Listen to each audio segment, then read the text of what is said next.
recorded. All right, we're recording, so we should be good to go. Let me check. Okay. All right.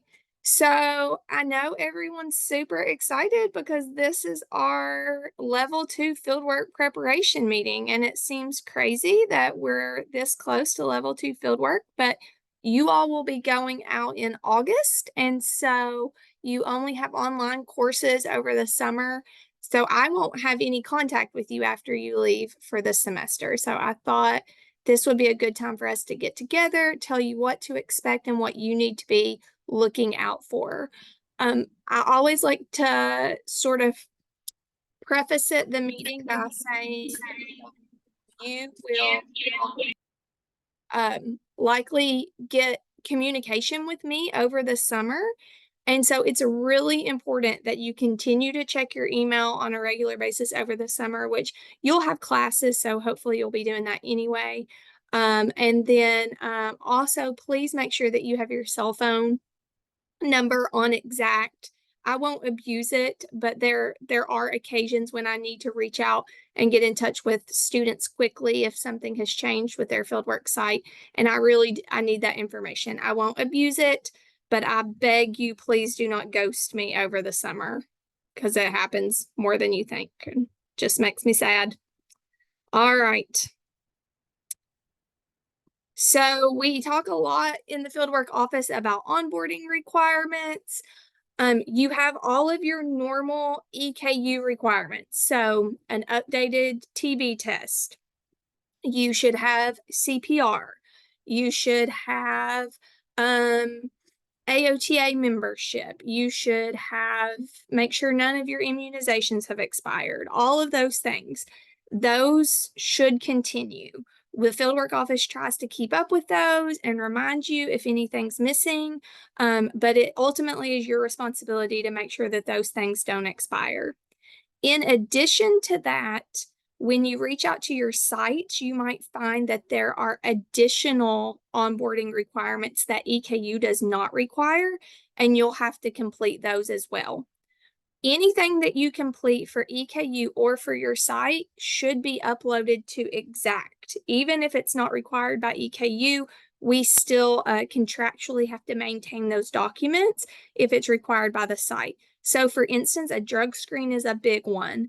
We don't require a drug screen at EKU, but many sites, especially hospitals and inpatient rehab facilities, do require drug screens. And so you'll have to get that, and then you will need to upload confirmation of that to Exact as well.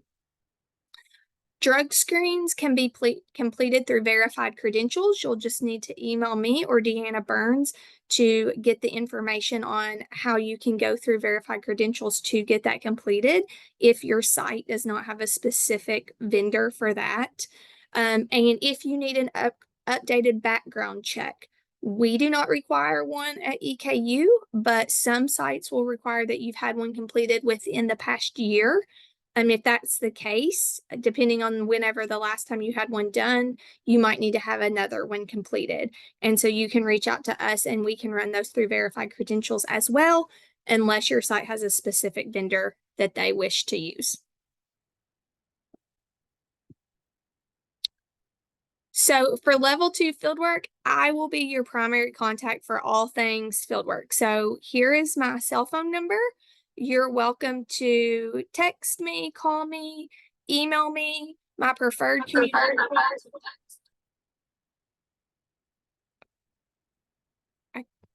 I don't think that was a question. I think that was an accidental unmute. If you have a question that I can respond to in 24 or 48 hours, I prefer that you email me.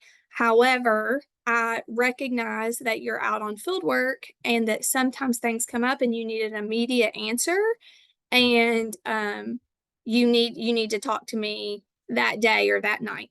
If that's the case, then you can text me, you can call me. Probably your best option is to text me and say, hey, this is so-and-so.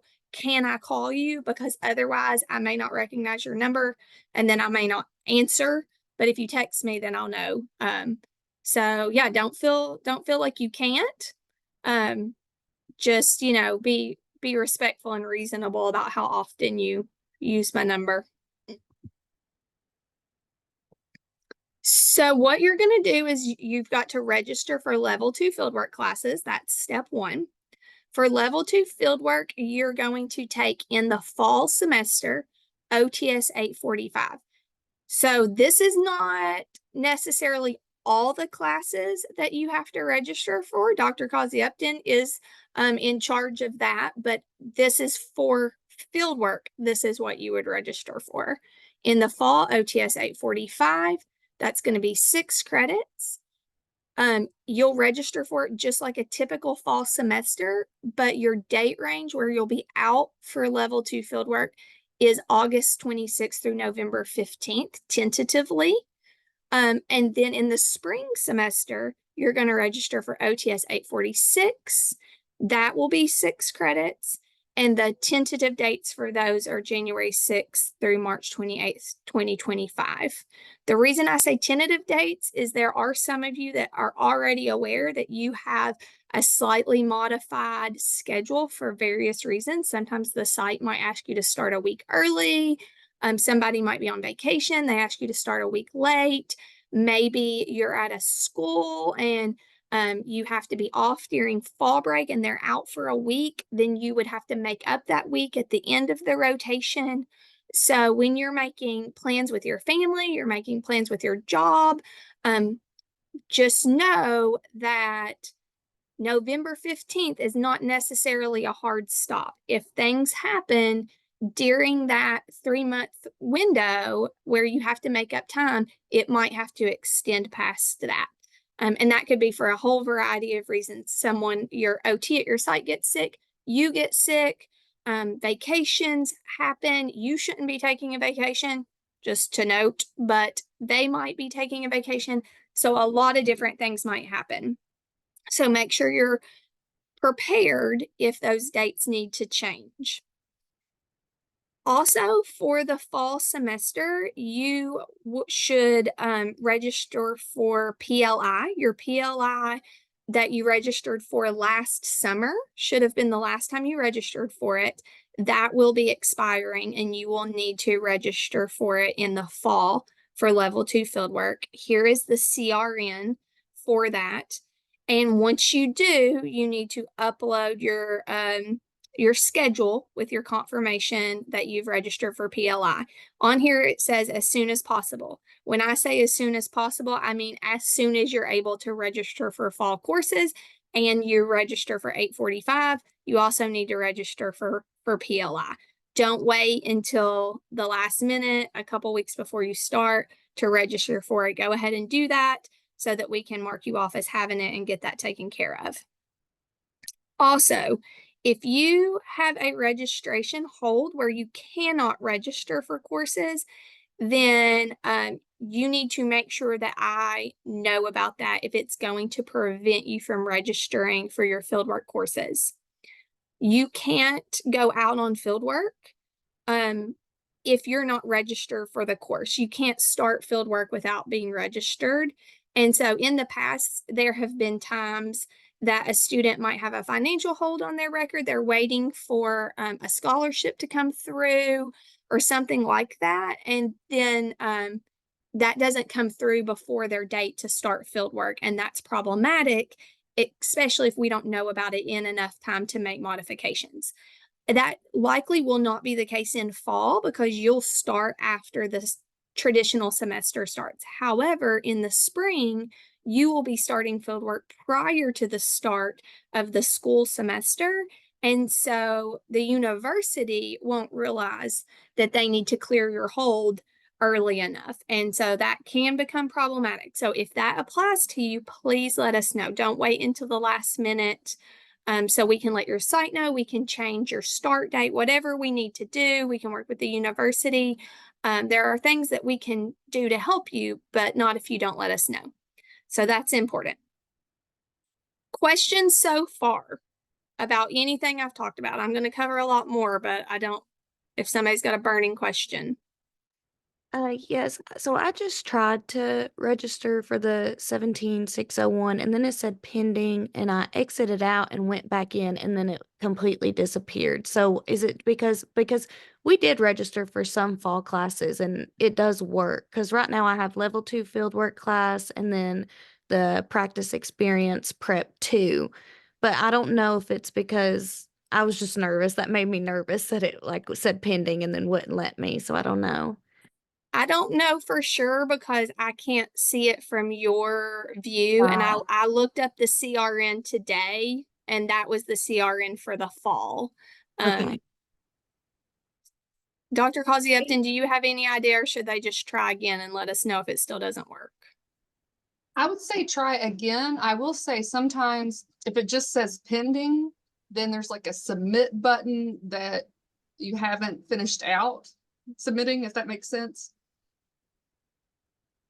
I was able to register for it. You are right, Dr.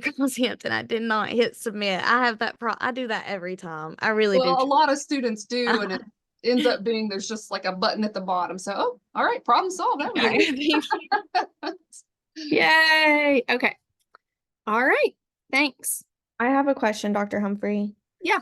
Deanna Burns had sent out the email last week about the TB skin tests and how those needed to be renewed. And if yours hadn't expired yet, you could do a one step. Is Mhm. expiration considered the first read or the second? I'm not 100% sure. So she asked me about that, and I told her to, and I think it's site specific.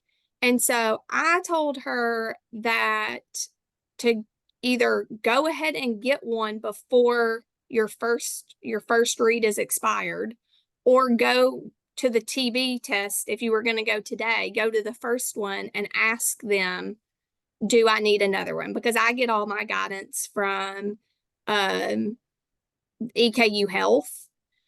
So that it may not always be the same guidance that like UK Health gives.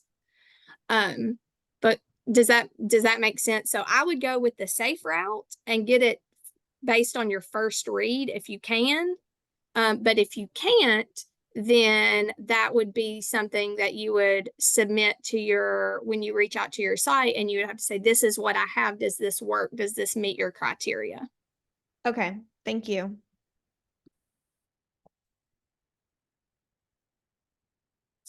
All right. Any other questions? I sent you a message with my question. It's really only pertaining to me, so I don't know if you want to answer it right now, but I just wanted to let you know. Spring. Okay, thank you. I wasn't That's sure your because I'm still doing 805 in the fall, but not fieldwork. Yeah. Then you can wait until spring. Okay, thank you. Okay. All right. Okay. So the next step is contacting your first site. You can do this around June the 1st. That might be a weekend day. I didn't look it up. So if it's a Saturday, you contact them on the Thursday or Friday before or the Monday after. But around June 1st, you should contact your first site. Some of you may have already had some contact with your sites depending on the situations you're in. Your site may have reached out to you. That's okay. But if you're just kind of in limbo, June 1st would be the appropriate time to reach out. What you're going to do is you're going to log into your exact profile. You're going to click on My Placements on the left-hand menu, and I'm going to pull up Exact and show you how to do this. And then you should be able to view your site contact. And what you're looking for is the notes to the student section. You're not trying to look at anything else. So if you dig quick enough or deep enough and you click around, you might somehow access other information.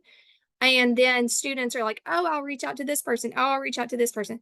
Those people may not even apply to you at all. People that you see on the CEFWEs or the old forms that you can view, they may not apply to you at all. Your stuff that's specific to you is in the notes for the student box, and I will show you where that is. You should only be contacting, you should only be following the information in the notes for the student box. Don't try to come up with your own instructions. And if you get confused, ask me. But your stuff is in the notes for the student box. I'll show you where that is. You can also view other things like data forms, old CEFWEs to learn about the site. But again, things change quickly in fieldwork. So it may not be up to date, but it can give you an idea of things. If you have multiple contacts or you believe your contact is incorrect, reach out to me and I can guide you in the right direction. If you are going to a school system, then you should go ahead and touch base with them now, prior to the end of this semester, because school systems K through 12, when they go on summer break, they do not answer their emails. So it's really hard to get in touch with them over the summer. So go ahead and reach out with them. All other sites, hospitals, nursing homes, rehab facilities, they don't take breaks. So we've got all summer to deal with that onboarding stuff for you all. If you have already been contacted by someone or you've been interacting with someone, then maintain that person as your contact. So if someone has already emailed you, and some sites do, occasionally they'll reach out to the student, then it's fine to communicate with that person that has reached out to you. But otherwise, you should reach out to the person that you've been directed to reach out to. So I am going to show you exactly how to do that.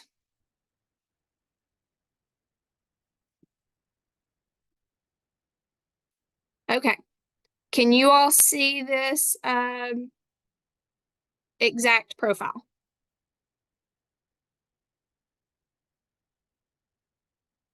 Yes. Yes. No. Okay. All right. So you're going to go to my placements on the left.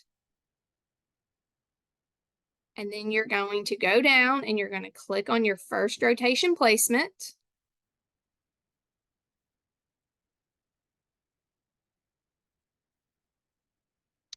And here is placement details, and you're going to scroll down and you're going to see a lot of information. And in some of this information up here, you may see a person's name.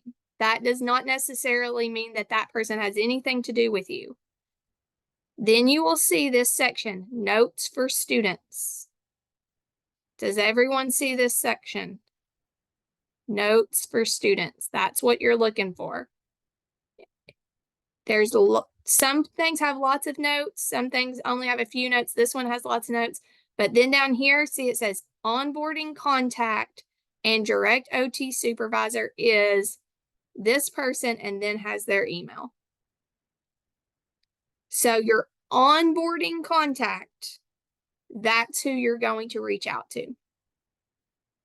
Okay, under the student notes section, notes for students. Onboarding contact is blank. It might say onboarding contact is Casey Humphrey. Direct fieldwork educator is Alan Keener. That just means that the onboarding contact is probably like an HR or a manager. And then your direct OT supervisor is the OT that you'll be with. You should reach out to your onboarding contact. They are the person that will collect all your onboarding documents and will direct you to what you need to do to then communicate with your OT. Okay. Lots of people get this wrong and it causes a lot of confusion. So are there any questions that you all have about this right now? Does everyone understand what the onboarding contact is, what that means, where to find them? What if we do not have any information in that section? Then you reach out to me and I tell you why. Okay.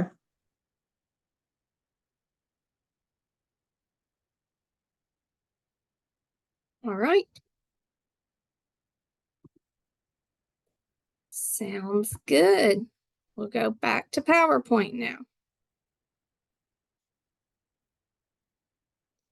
All right. Can everybody see the PowerPoint?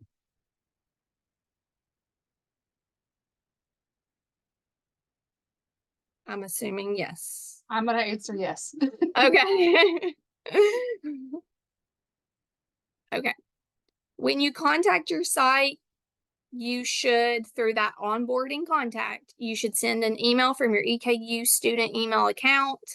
You're obviously going to be professional. You're going to not use slang terminology. You don't want to write them like a 2-page long letter. That's not what this is about. It's very concise, but ask the questions that you need.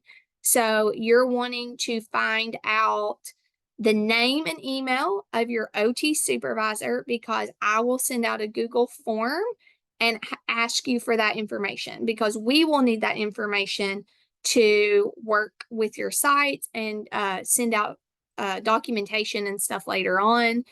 You'll want to confirm your dates of attendance. So these are what dates I'm expecting to come to you. Are those the same dates that you have?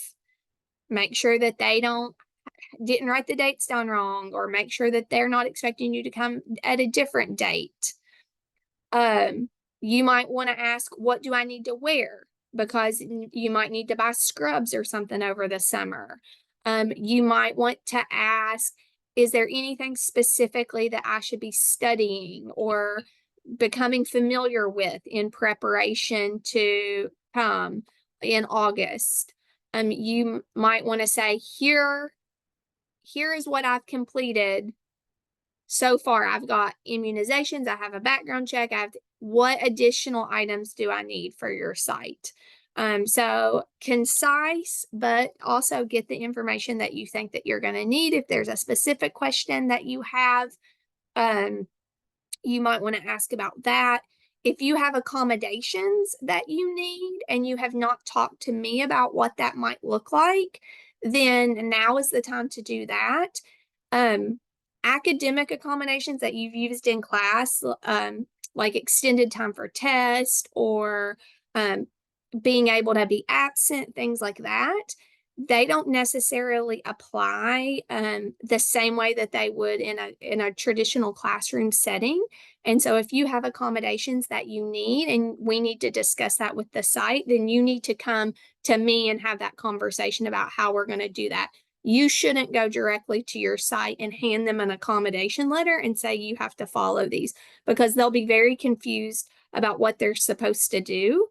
So that needs to be worked through me if that's the case. But any other questions or anything that you want to ask them, you can do that in this initial email. If you do not receive a response from your site by June 30th, make sure that you let me know. So I would recommend reaching out, waiting a couple of weeks, maybe sending a second email. If that doesn't work, you may actually have to call the facility. I know that's shocking, but you might have to call and you might have to ask for that onboarding person and see if they'll talk to you that way. Not everyone answers their emails like college professors answer their emails. Sometimes I wait weeks for responses, which is why, as you know, it takes me so long to do fieldwork placements. And so a 2-week turnaround is very typical, reasonable. So don't freak out if they haven't responded back in 1 or 2 days. But if it's been a couple of weeks, then I would recommend following up.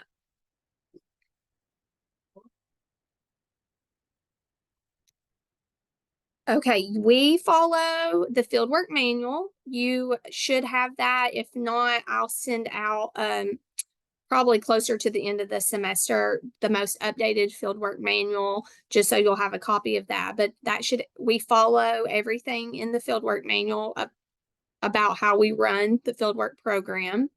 And then what you have been coming into our office and signing is the fieldwork acknowledgement form. And basically you're just re-acknowledging, I'm going to follow the dress code. I know it's my responsibility to communicate with the fieldwork coordinator, those type of things. Many of you have already done that. If you haven't already done that, then you need to come to the fieldwork office and do that. Deanna is taking care of that, and you just have to stop by and sign it real quickly. This will be the second time that you've signed that form. Does anyone have any questions so far about how, like, communicating with their sites or anything like that? All right. So what the process looks like is you will reach out, as we've already talked about, and then you're going to get your OT's, your direct OT's name and email, and you'll give that information to me through a Google Doc that I will send to you. And once we get your OT's email address, the reason we need that is because we need to pull their licensure. We're required to do that before you can start. And we have to send them an onboarding packet. And in that onboarding packet that we send them, they'll get a welcome letter. We will send our liability insurance, and we will send them site-specific objectives. Some of your facilities will ask you for liability insurance when you reach out and do onboarding. They are not asking for liability insurance that you purchase in terms of a copy of your course registration. They are asking for our actual insurance policy, and that you'll have to ask me for that, and I can send that to you to send to your site, or I can send it directly to the site. So if they say we need liability insurance from your university, that's what they're asking for. They're asking for the full policy, which you do not have unless you ask me for it. We will be sending that out in the welcome email, but sometimes they don't wait for that. Documents that you will get from Blackboard will be, there's a 2-week orientation form, and there's a CEFWE form, which is a student evaluation of fieldwork experience that will be available to you on Blackboard. And then documents that are on Exact are the site-specific objectives. And I'm just briefly touching on all of these. Whenever you start in fieldwork, I will give detailed explanation of what each one of these are, when to turn it in. Just like you would be in a regular class in the semester, I will be giving you updates. So you don't need to know that now. You just need to know that information will be going to your site. Information will be on Blackboard for you. And then there are also things that you can access on Exact as well. And that as you move through this semester, you need to maintain those items, because you'll return some of them in hard copy to the fieldwork office at the end of the semester. Fieldwork is a combination between an online seminar and your actual fieldwork, going out and participating in fieldwork. So the Blackboard seminar is 25% of your grade, and fieldwork is 75% of your course grade. Fieldwork is a successful, unsuccessful is the grade that you get so it's pass fail essentially. If you complete everything to a certain level of satisfaction, then that's a successful completion of fieldwork. If not, then that's an unsuccessful. There's not an A, B, C, or D. I get lots of emails from students. I understand that this is late, and I'm sorry that it's going to count off on my grade. There aren't any grades. So it's not about you have to get an A in fieldwork. You have to successfully complete fieldwork. And I just say that to maybe take some pressure off.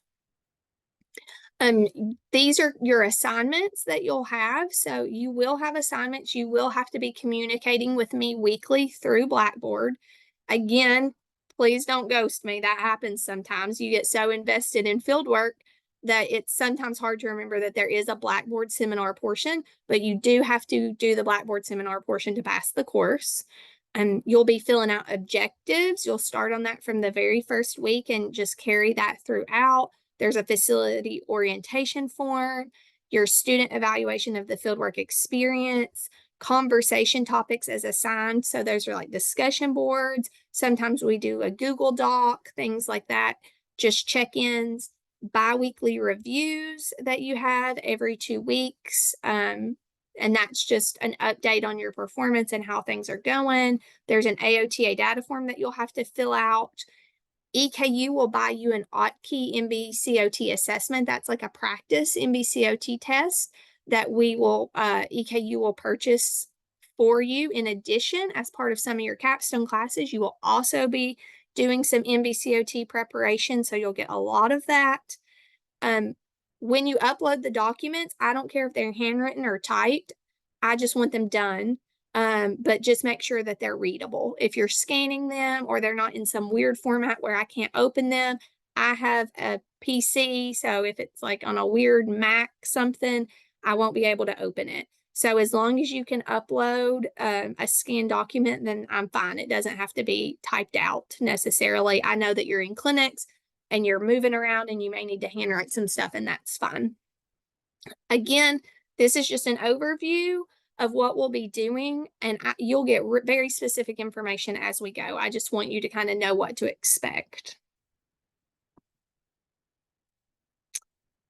There's also a midterm and a final evaluation that your OT will complete. Those are electronic. And I will send those out a link to your educators during your fieldwork. You must score a 3 in the first 3 areas, which are adheres to ethics, adheres to safety regulations, and uses judgment in safety. So those, you have to get a 3 in all those 3 areas to pass fieldwork at the end. You don't have to get it at midterm, but you have to get it at final.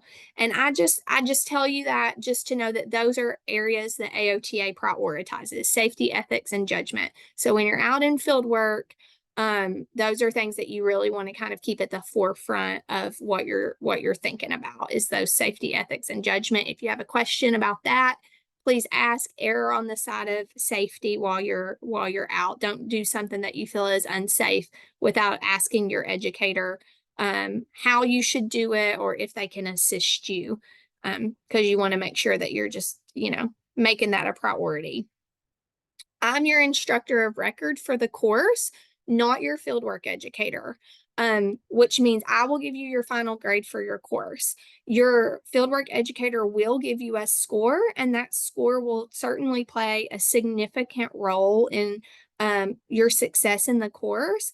But I want to say that so that you will know that it's not, everything doesn't ride on if you have a fieldwork educator who is unfairly assessing you, or something happens. We take things into consideration, and we take extenuating circumstances into consideration.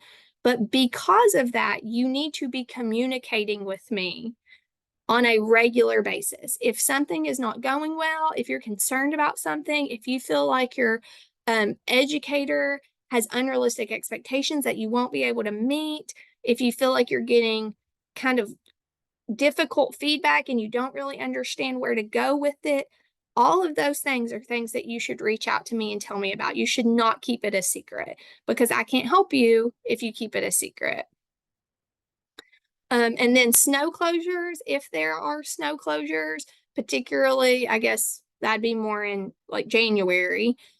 We do have a process for that where you would work from home and do some independent work. Snow closures are only when the facility is closed and you cannot go in. Most of the time, this is only applicable to school systems or sometimes outpatient pediatric facilities if it gets really bad. If sites are open, even if it's snowing outside, you are expected to go in. If you are unable to go in because it's just you feel unsafe, maybe you live far away and it's just not a possibility, then it is an absence day.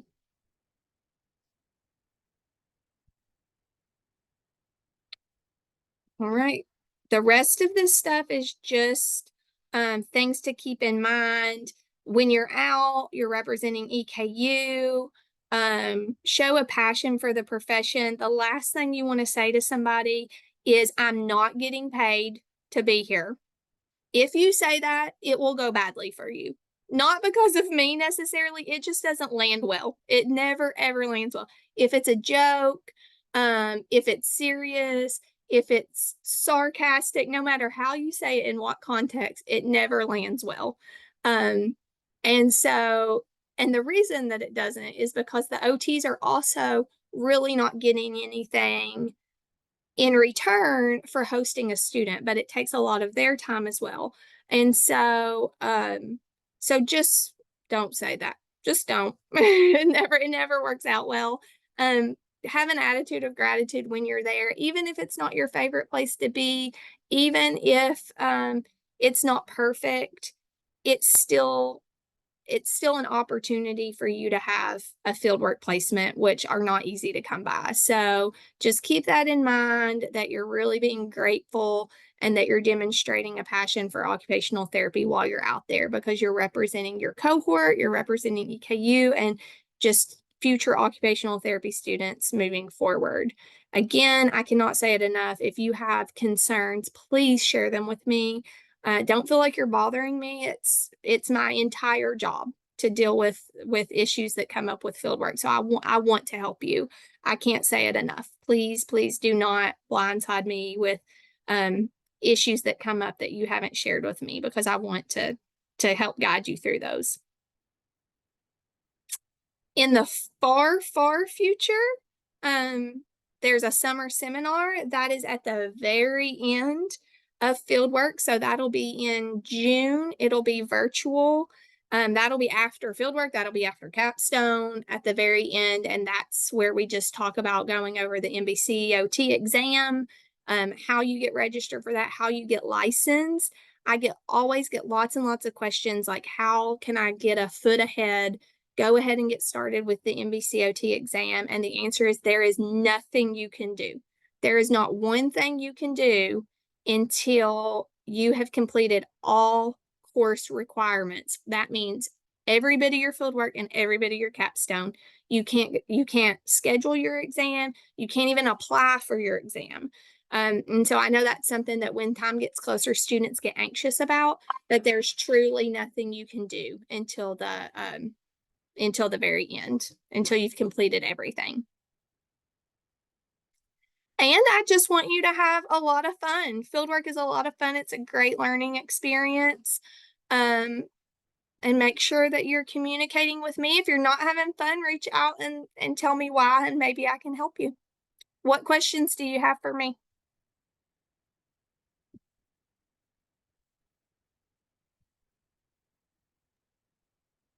Are there a number of absences that are allowed?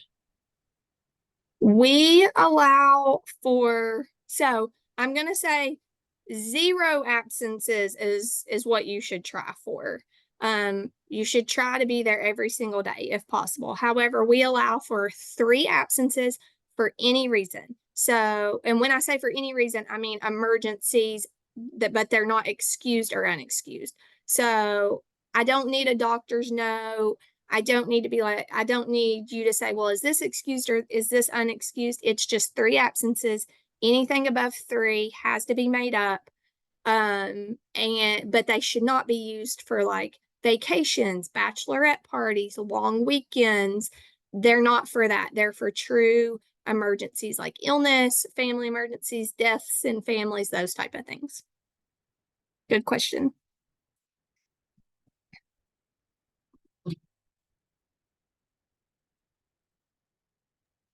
All right.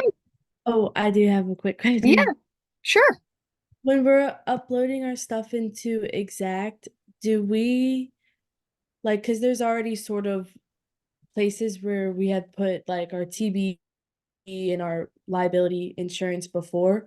Mhm. Do we like delete the previous document, or should we just put it like in the additional documents and keep the old expired? You should just be able to add an additional document. Like Okay. TB test, you should just be able to keep adding under TB test, and anything that's not listed, you just add under additional documents. Yes. Okay, thank you. All right. Well, I'm going to pass it over to Dr. Keener now. And Dr. Keener, I made you co-host too, so you could share screen or do whatever you needed to do. Awesome. Thank you so much. Hello, everybody. How's it going today? That good, huh? Going Y'all good. not gonna talk? Y'all aren't gonna talk to me? Okay, I see how it Going is. great. All right. So, I'm gonna get. I think I can hear better without them. Actually, they're kind of making me sound like I'm in a tunnel. All right. So, what I want to talk to you a little bit today, I want to shift gears a little bit and talk about capstone and applied leadership experience because you are probably curious about that. Some of you have already been kind of asking some questions about it. So, it's a good time to just go ahead and talk about it while we're talking about field work. Capstone is one of those things that is not at all like field work. So some of the things that Dr. Humphrey has shared with you will certainly apply to your capstone and your applied leadership experience, but there are also a lot of differences. So I put the link to these slides in the chat, and I also put a link in there to a survey that I would like for you to take. Don't do it while I'm doing the presentation. Wait until the end, or you can do it tonight or tomorrow or whatever. Just try to get it done by the end of this week so that I can go ahead and dig in and start looking at what your responses are to those. All right, so let's start with basically what is a capstone? What in the world is this? So the capstone is a component that is unique to OTD programs. So it's one of those things that separates the degree that you're getting from the degree that people who have a master's in OT or a bachelor's degree in OT. It's one of the many things that sets those degrees apart. So there are two parts to every capstone. There's the capstone experience. At EKU, we call that the applied leadership experience. So everything you see that says ALE, that stands for applied leadership experience. And that is, we chose to name it that because leadership is one of our curricular threads, you know, in that pathway that you looked at before the site visit or during the site visit when ACOPE came to campus. Leadership is one of the threads, and because capstone is kind of the last thing you do in the program, it's really a good opportunity to assess some of those leadership threads, how you view yourself as a leader, how have your leadership skills developed as you've been in the program, and so on and so on. So so the ALE, or the applied leadership experience, is the experience, and then there's the actual project. The project is the thing that you do. It can take a lot of different forms. It could be something related to research. It could be an advocacy event that you do. It could be developing an educational session. It could be developing some kind of product or deliverable or protocol or whatever for the site that you're going to. We're going to talk more about all of this in OTS 804 and OTS 805. So if something doesn't quite resonate with you right now, just tack it up in your brain. And when we do OTS 804 this summer, we will go through and we will get you well versed in all this terminology. But for now, know that capstones can have different areas of focus. Education can be an area of focus, leadership, advocacy, research, program development, program evaluation. ACOPE defines a few other ones too. EKU has decided that and by EKU, I mean me, I've decided that we're going to focus on these 6 because they really tie in with our curriculum and our what we believe is a program a little more than some of the others. You certainly can go into one of the other areas if you'd like. Most capstones will actually have more than one focus because it's really hard to isolate one of these things into a project. Capstones are developed by you and your site mentor in collaboration with me. So one thing that's different about capstone and fieldwork is that on fieldwork, you're learning how to be an OT, you're learning how to be an entry-level generalist in the field, you're learning how to get that basic new practitioner competence. And so your fieldwork educator is supervising you. They are really going through and making sure you're doing things safely, you're doing things correctly. Capstone is all you. It is you. You are the project designer, you're the project manager. You are solely responsible for doing capstone. And so your site person for capstone is not a supervisor, but they're a mentor.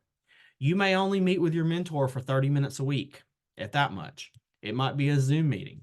It might be every other week. Everybody's capstone in your cohort will be completely different, and we will have completely different parameters.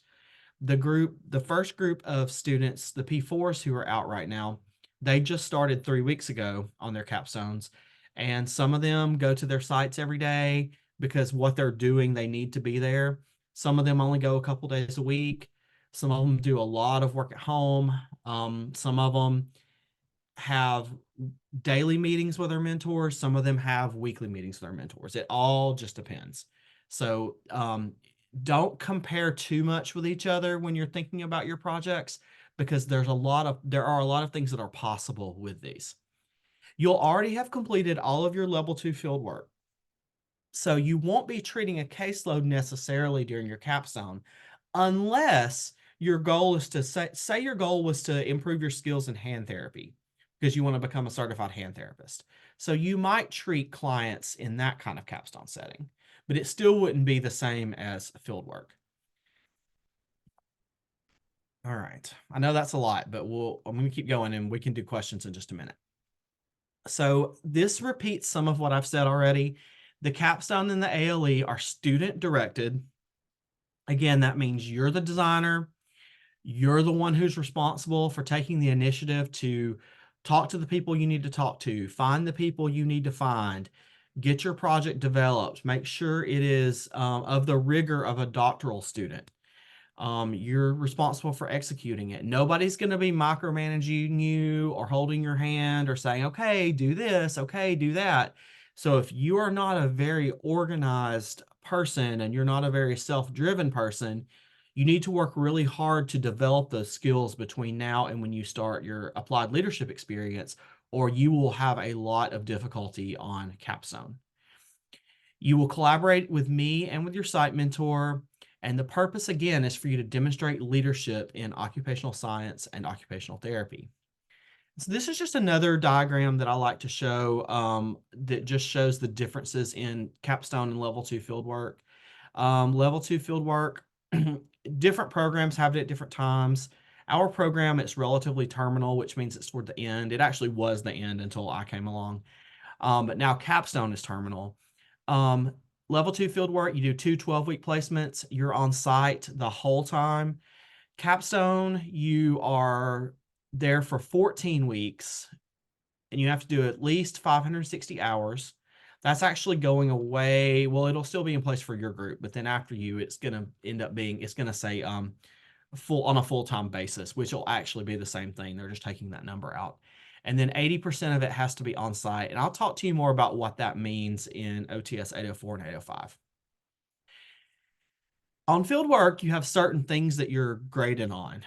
Your electronic fieldwork performance evaluation, the site-specific objectives of the site that they have. But for capstone, you develop your objectives. And so you are the one who is saying, okay, these are the things I want to accomplish on capstone. This is how I'm going to do it. And then you're going to be graded on the extent to which you achieve those objectives, as well as another evaluation that we have for just your professional behaviors and things like that. The goal of capstone is for you to get an in-depth exposure to a focus area related to OT. And the goal, again, is that you show your leadership, you demonstrate leadership skills in that focus area. It's a mentorship model and not a supervision model. And then you're evaluated with some EKU forms that I have developed, along with the learning objectives that you will develop during OTS 805. All right, so the capstone and applied leadership experience consists of 3 courses. I'm not going to talk to you about the specific requirements for each course because that would take forever, and we're going to do that in each class. So OTS 804 is the first course that you take, and it will be online summer B term before you do your first level 2 fieldwork. So in that class, we're going to basically talk to you about capstone. You're going to look at some sample capstones. You're going to brainstorm some ideas. You're going to think about what kinds of areas or practice settings you might want to work in, what focus areas really speak to you that you think you can do a really good project with. And you're going to create a literature review and a needs assessment based on that idea. And then we're going to start to try to identify some locations and some site mentors for you that you can reach out to during OTS 804 to see if we can get them to host you for Capstone. And then during OTS 805, which is fall B, it'll be during like your first level 2 field work will start in the fall. You'll do your first part of it without anything, but then the second half of that level 2 field work, you'll take OTS 805 online, fall B. It's largely asynchronous, both of those classes are. There might be a couple of synchronous meeting times, but they'll be in the evening after fieldwork's over so that everybody can attend those. And so in your 805 course, we'll have your site and site mentor identified by then. You'll contact them with your idea and you'll work with them to develop your plan. So you might need to expand your literature review. You might need to update your needs assessment with specifics now that you've talked to the site mentor about what their needs are on the site related to your idea.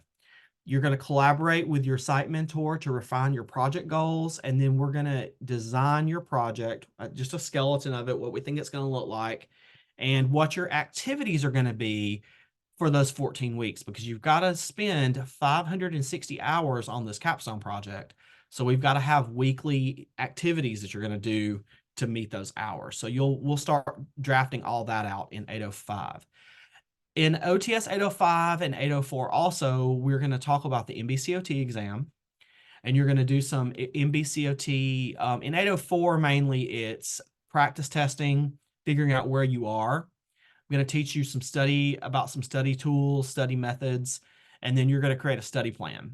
And then OTS 805, you're actually going to do some prep, some practice testing, practice questions.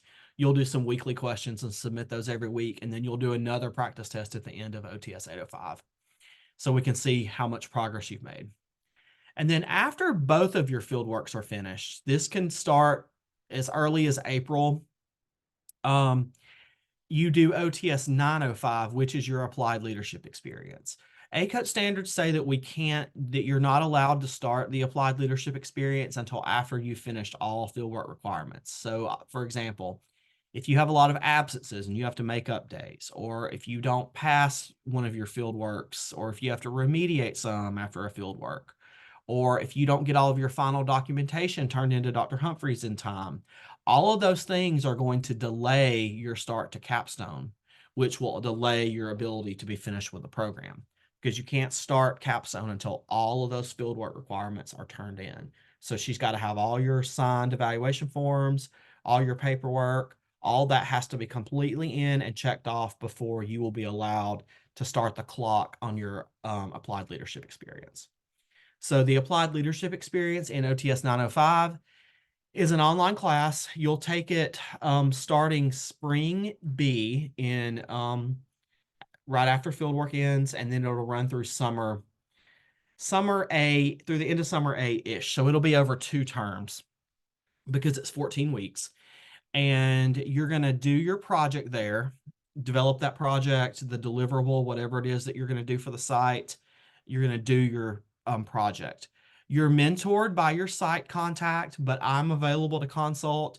For example, I met with 4 students today who are out on Capstone, just troubleshooting and listening to their ideas and helping them solve some, not problems, but just solve some challenges that have come up just about, hey, this project's getting really big. What can I do about that? Or, hey, I don't think this project's big enough. What can we do? So I'm always available to meet with you during the OTS 905 course and any of these classes really about that. So I'm also going to be a support for you during this process. But I can't be the sole mentor for 65, 70 of you. So that's where the site mentor comes in. They're going to be the primary person driving it. There's a possibility there might be someone on faculty in addition to me who might be in some of the courses as a facilitator, which just means they'll be helping me, look at all your paperwork and those kinds of things. So just know that there might be another faculty besides me, but I'll be your primary go-to for Capstone, no matter who all is in the course. And then after you've done your project, then the final culminating thing is you're going to do a poster presentation. So you're going to develop a research poster, and then you will actually be presenting it in front of an audience of some type live. It might be live online, but it'll still be live. And then these projects will be housed in EKU Encompass for public viewing after the fact. So to be able to successfully finish Capstone, you've got to do all your 14 weeks, get your 560 hours, meet all of your project objectives, complete a quality and professional deliverable or product for your site, and then develop and deliver a poster presentation. Sorry about the stutter. Poster presentation about what you did during the time. We'll come back to that in just a minute if you have questions. So who's involved? We've already talked about this. You as the OTD student are the primary driver of all this. I'm your consultant, if you want to kind of think about it that way. Your cheerleader in the background, your support system. Your site mentor is going to be your primary content expert or knowledgeable person. Your site mentor does not have to be an occupational therapist, and they do not have to have a doctorate. So, for example, this group that's out right now, we have a physical therapist is the mentor for two other people. We have a social worker who's the site mentor for someone. We have like an executive director of an assistive technology program is the site mentor for a person. So there's all kinds of people who are site mentoring. It just depends on what you want to do and what your project focus is. Sometimes though, we might need to pull in an additional content expert. Let's say it's something that you're wanting to do to delve into an area that maybe I don't feel like I have enough knowledge about. And I know there's somebody who has more knowledge. We might pull somebody else in temporarily just to give you some feedback or guidance on your project. I would love to be able to show you some EKU sample capstone projects, but we will not have any until July of this year. Not too much longer, but we don't have any until then.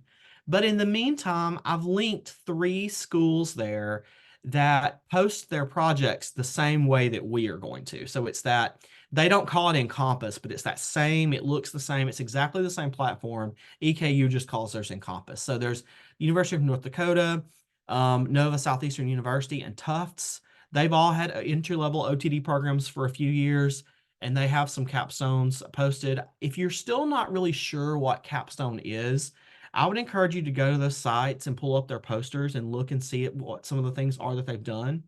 And then eventually, by the time you take OTS 804, maybe, but definitely by the time you take 805, I'll have all 22 of the EKU ones that you can look at and kind of see what they did. And so it'll kind of help get you an idea of what you're going to be doing. Now, this is another link that I put into the chat. And what I need you to do, you don't do it right this second. But if you go to that link or scan that QR code, it's going to take you to basically a 7 or 8 question survey where I'm asking you things like, what is your name? Because I need to know that to match you with what your responses are. Where do you think you're going to be living during your level 2 field work? Don't freak out about that, and don't hound Dr. Humphrey about that. I saw Casey and wanted to call her Causey Upton. Don't hound Dr. Humphrey. Well, don't hound Dr. Causey Upton either. It's not saying set in stone, I'm going to be here, but where do you think you're going to be? Are you going to be in Kentucky? Are you going to be in Canada? Like, where are you going to be? Just so we can think about that too. It's got questions on there. What focus area of capstone do you think you want it to take? Do you have an idea already? If so, tell me about it. Do you know somebody who can be your site mentor? Like maybe maybe you met somebody at a conference that owns their own OT clinic and they do the same practice you want to do, and you want to go and learn how to open your own clinic, which I think would be a really cool capstone. So, that could be something you may already know and have some ideas. So give me those ideas so we can work from there. But take this survey for me and please get it to me by the end of this week if you can. And if you have any questions about it, let me know. And then what to do next? There's really not a lot to do for capstone right now other than just be thinking about ideas and focus areas. I just wanted to talk to you, and I'm thankful that Dr. Humphrey let me tack on to today so I didn't have to pull you in again. for another meeting. Because we're going to talk about everything you need to know in the courses, like starting in 804 this summer. But for right now, make sure you're registered for the classes that you need to be registered for. I think at this point, probably all you can register for. I know you can register for 804 probably, maybe even 805. Those are the two you should be in right now. Complete the Capstone and ALE survey on the previous slide. Be thinking about ideas and be ready and excited to work with me in OTS 804. And in that course, I'll go over the syllabus and the outline and your student manual for Capstone and all the different resources that we have. We'll go into more detail about how your Capstone and ALE are graded and all that stuff that you want to know. And even things that you don't know that you want to know, but you need to know. And so just let me know if you have questions. And so I'll see you summer B, if not before, for your first Capstone prep course. I don't know why it created that second bullet there. I must not have fixed that. So ignore that. It should be for OTS 804. You'll take 805 summer B, and your OTS 905, which is your final shebang, can start as early as April, depending on when 2025, depending on when your field work is completed. And so again, here's the form to the survey. If you need it, I put it in there twice just so I would remind myself to tell you about it again. And I know it is getting close to time, but I'm happy to answer any questions you have about anything. And I hope that wasn't too fast, but I was trying not to keep you too long. Or are you just all overwhelmed now after hearing all that? I have a question, Dr. Keener. Yeah, go ahead. If we have pretty much zero idea of what direction we want to go, I know you shared those resources to look at. Is there any other recommendations you have to start brainstorming ideas or topics? Yeah, I would just think about, like, have you encountered something in OT so far? Maybe it's something that you, maybe it's something in coursework, or maybe it's something from a level 2 field work, or maybe it's something from one of your advocacy courses or something like that. Maybe something has kind of already piqued your interest. Some people might even have an honors thesis from way back in the day that they want to dust off and move to the next level. And you wouldn't be using that same thing, but you would just be using that topic. So I would say just be thinking about, is there something that you got interested in so far along the journey? And kind of use that as a stepping off point, and just think about it. If you want to schedule a time to meet with me, we can talk about some ideas that you might have. I have a list of some places that want a student for Capstone. And so if you don't have any idea whatsoever, I have about 10 to 12 places that kind of already have a project in mind. They just need a student to do it. And so one of those might match your interests. And so we could put you there too. I'll also tell you that sometimes level 2 field work ends up being the thing that makes you interested in an area. And so we had 2 or 3 people in this P4 group that during their level 2 field work, their entire Capstone idea changed based on what they had experienced and the opportunities that they had during their level 2 field work. And if that happens, that's fine, because none of these documents that we create in 804 and 805 are legally binding until 905. So we can change anything up until that point. So I would just say, look at those. Think about what you've been interested in so far in the curriculum, and come talk to me if you need to. I would also say don't stress out if you don't know, because most people don't know at this point. A few people in your cohort do, but it's because they have very strong ideas, which is not a bad thing. But don't let that stress you out, because it's totally fine if you don't know. I hope that answers your question. It did. Thank you. Okay. What else have you got for me? Yeah. Are there any sorry. I see Belinda lit up. Yeah, okay, sorry. Are there like any limitations to the project that like just will not work out? Well, I mean, The thing that has been the biggest issue so far is that the students either their idea is not enough, it's not meaty enough to be capstone, so it's not enough to last 14 weeks. So if that's the case, we just have to beef it up some, so we might have to add another component to it. The other issue is some people have gotten started and have realized that their project is way too big, and we've had to work with cutting it down a little bit. But that's something we can do during the class, and it's not a big deal. I mean, I would say anything that is legal that you can apply to OT or you can apply occupational science to.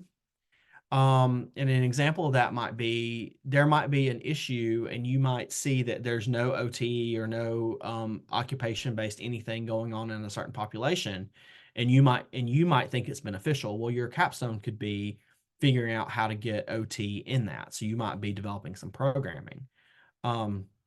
One example of that is we have a P4 right now who's working with the Lexington Senior Center and their different little divisions. And she has developed a series of fall prevention resources. And she's teaching a monthly fall prevention course to different people while she's there. And there was not any OT really involved there. But now they're like, ooh, we want more capstone students. We love this. And so that is kind of cool. So I would say the sky's the limit. If you have a specific idea and you're wondering whether it would be appropriate, I would say let's talk about that and we can kind of figure out how to make it work. I think almost anything can work.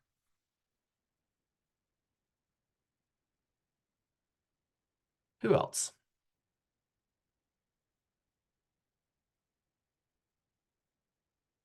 Any other questions? So this might be a bad question, but say like our fieldwork idea would be, somewhere that would require to be out of state and we weren't out of state. Like could we go there after our level 2 fieldwork to complete the capstone project? If you kind of get what I'm saying, like So are you saying, what I think you're saying, and correct me if I'm wrong, is if you did a level 2 fieldwork out of state and then you decided that that was where you wanted to do your capstone, could you go back there? yeah, I guess kind of like that, or like say that you got a placement not out of state, but you have this amazing idea that would maybe require you to be, down somewhere far away, and then like Oh, could yeah. we go there after our level 2 fieldwork to complete? Like, can we go places to complete the capstone? I guess. Oh, yes, absolutely. Like Okay. there are a few in the group ahead of y'all, which is the small group of 22, but there are a few of them who are not in Kentucky, and that's Okay. fine. It doesn't Awesome. matter. And you can go back to one of your level 2 fieldwork placements and do your capstone, but your level 2 fieldwork responsibilities for the site have to be over. So you can use the same site, you just have to very distinctly say, fieldwork was already done, and now during this period of time, I'm going to do capstone. So that's how we have to work that out. But you can, I mean, if you go to, we have a couple of in that group too, who did their level 2 fieldwork at a place, and they're like, oh my gosh, I want to stay here and do my capstone. And we've been talking about, with their fieldwork educator, we've been talking about all these cool things that they want me to do. And I'm like, fine, do it. That's fine with me. It's actually easier because we've already got a contract that you've already been there for 12 weeks. And if they like you, that's a good thing. And you know how it works. So if that ends up working out for you, that's fine. Thank you. You're welcome. Who else?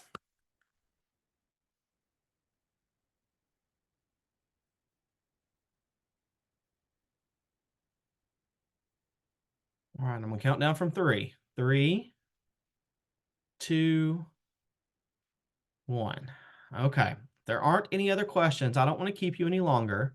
Dr. Humphrey, do you have anything else that you want to? No, just I will send out the recording of this in a couple of days to the entire group for anyone who wasn't here and for you all to hold as a reference moving forward.